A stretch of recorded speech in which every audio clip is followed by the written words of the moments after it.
Now, Briahna Joy Gray is a very important American guest indeed. She's now a preeminent host and analyst and a veteran of many a platform, including her own Bad Faith podcast, which is a must listen.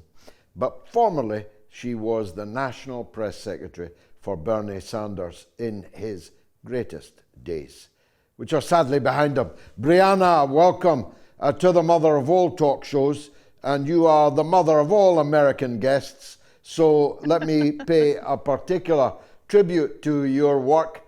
Over the last couple of years, I've been following you closely. I want you to talk us through where you think the presidential election race stands now, on the day that Russiagate has been resuscitated. The former deputy to the governor of New York has been arrested as a Chinese agent. Are they getting ready to outsource the fault for a coming Democratic Party defeat? First, I just want to thank you for that very generous introduction. I really do appreciate it. To the question of the state of the U.S. presidential race, I do think you can read into what seemingly is a manufactured resurgence of Russiagate, and also into the spike in focused attacks on Jill Stein and her Green Party campaign, a sense of vulnerability among Democrats who are realizing that the spike in enthusiasm over Kamala Harris taking over from Joe Biden, the enthusiasm that was generated around the DNC has started to wane. They were branding the enthusiasm spike as a sort of Brat summer reference to a popular album over the summer, but that doesn't seem like there's much of a plan for what's going to happen in the fall. And I do think that the panic is well-founded when you look at certain polling data, which shows, for instance, that Kamala Harris remains behind in all of the swing states, and additionally, that she is tied with Jill Stein 26% to 26% among Muslim voters who might be the determinants of the election outcome in states like Michigan, which are must win for Kamala Harris. So yes, I do think that you can read into some of the news focus right now, a kind of vulnerability and insecurity from the Democratic Party, which makes me less bullish on Kamala Harris than I might have been if you had asked me what I think is probably going to happen just a couple of weeks ago. Yeah, I mean, the famous Clinton question, where's the beef? Well, there ain't no beef in the Kamala Harris shtick. It is joy, if you'll forgive the pun. Briahna Joy Gray, you can't win an election on joy, especially when not many people are feeling that joy. For many reasons. Domestically, people having a lot of concerns about a housing crisis, cost of food, education costs, transportation costs, all of the same problems that are endemic because of deep flaws in our economic system and the economic priorities of both Democrats and Republicans in the United States of America.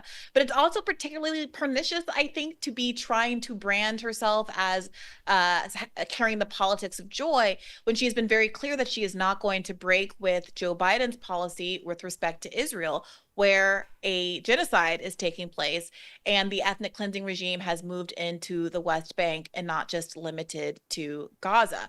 To contrast the idea that you are joyful and hopeful with what is going on under your watch, not just because she's running for president, but because she is currently the vice president of the United States of America, I think is rubbing a lot of voters the wrong way. And while there was a period of time where she could kind of take advantage of the ambiguity around her position and people could project onto her the belief that she was going to be softer toward Palestinians, at least linguistically, the fact that she was kind of forced to state her position in that recent Dana Bash interview when she said unequivocally that she is not going to back an arms embargo. I think that is making a lot of younger voters, Muslim and Arab voters, and other people who are just anti-war, including on the right side of the aisle, very skeptical of Kamala Harris and looking for political alternatives.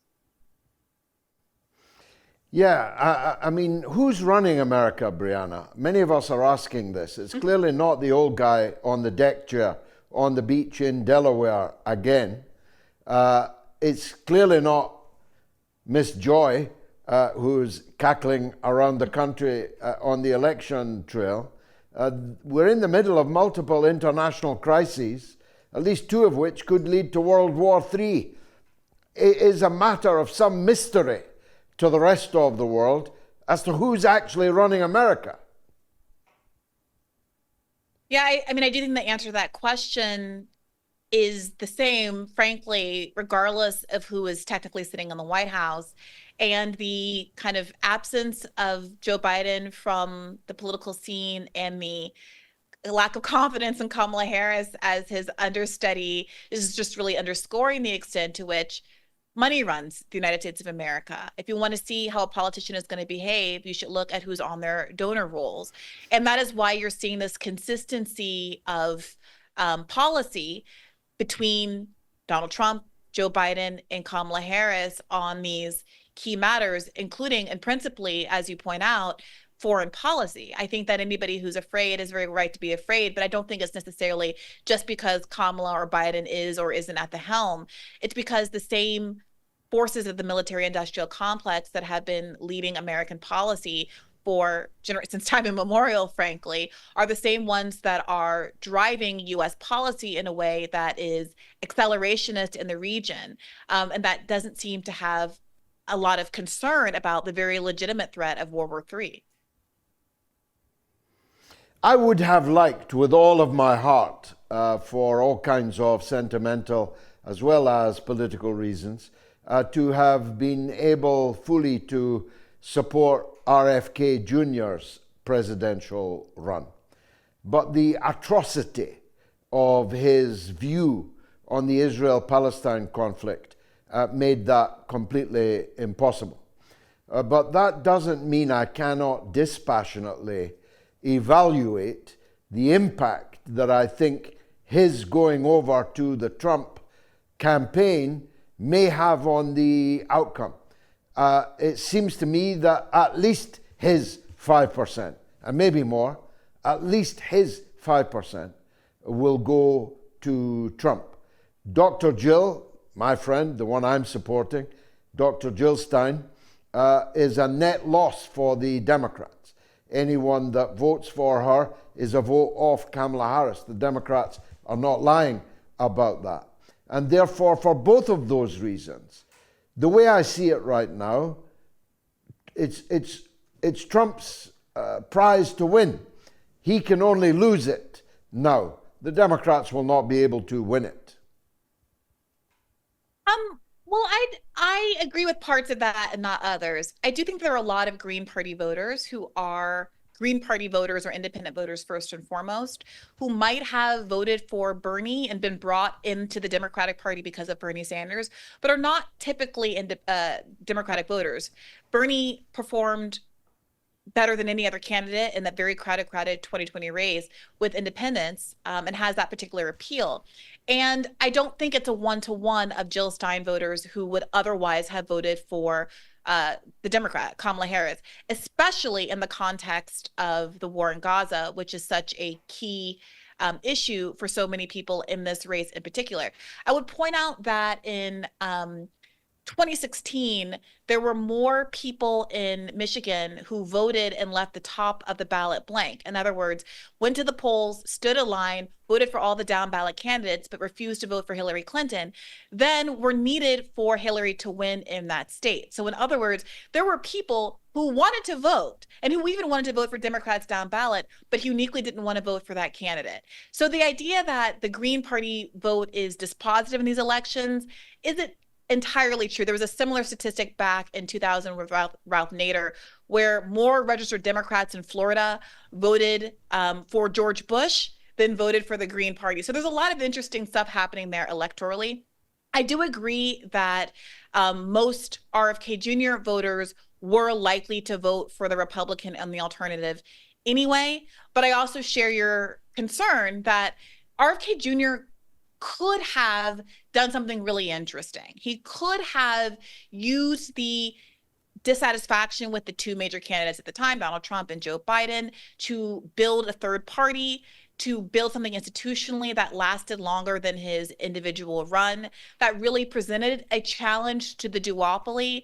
And he chose not to do that. He chose to run as an independent outside of a party structure, lacking the infrastructure to have longevity, making it more difficult to get on the ballot. Now he picked a billionaire as his VP, which made it a lot easier for him to get on the ballot than it was for someone like, let's say, Cornel West, who's been really struggling in that regard, because it does take a lot of money. This is fundamentally a money game. It's what's so unfortunate about politics in this country.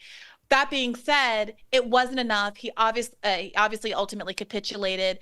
He has a disastrous record on Israel, which I think probably cost him his really amazing first campaign manager, who was Dennis Kucinich, who has been very consistent and courageous on that issue throughout his career. And ultimately, I think a lot of Kennedy voters are asking themselves, how can you be against corruption and money in politics? How can you take a stand against that when your view toward Israel and that particular conflict seems to be so driven by your associations with people like Rabbi Shmuley and, more specifically, various moneyed interests? Where's the transparency behind your campaign? How can we trust you to govern in the interest of the American people when you were willing to select a VP? I'm sure she's a nice person and all, but the metrics seem to have been who can provide him the cash flow to his campaign to run as an independent outside of a party structure. None of that says to me I'm interested in actually undermining the duopoly or having a long-term impact on American elections. It seems to me to be more about himself as a candidate, which is why you saw him running as I'm a Kennedy Democrat, emblazoned over everything, to I'm an independent, to now I'm with Donald Trump. I'm wondering, what's the ideology? How can we predict what your beliefs are going to be? What's your theory of change? And I think that's why he really struggled in the race. Now, of course, the last man who could have done all of those things was Bernie Sanders. He was our very first inductee to our Hall of Fame here on the mother of all talk shows. He was our numero uno, but we all feel that he let us down. He and Kennedy, therefore, both let us down. Will anyone save us from the disastrous duopoly of Republican and Democrat in the U.S.? I mean, I think that's a good question, and part of why it's so important to be focused on organizations that have accountability measures built in, as opposed to individual leaders. I would never have guessed, frankly, and maybe that's my own naivete, and I've certainly learned from the experiences that I've had, that Bernie Sanders would ultimately capitulate the way that he has to the interests of the Democratic Party. I mean, the first evidence of this, the first disappointment, was obviously the endorsement of Hillary back in 2016, instead of choosing to run as a third-party candidate.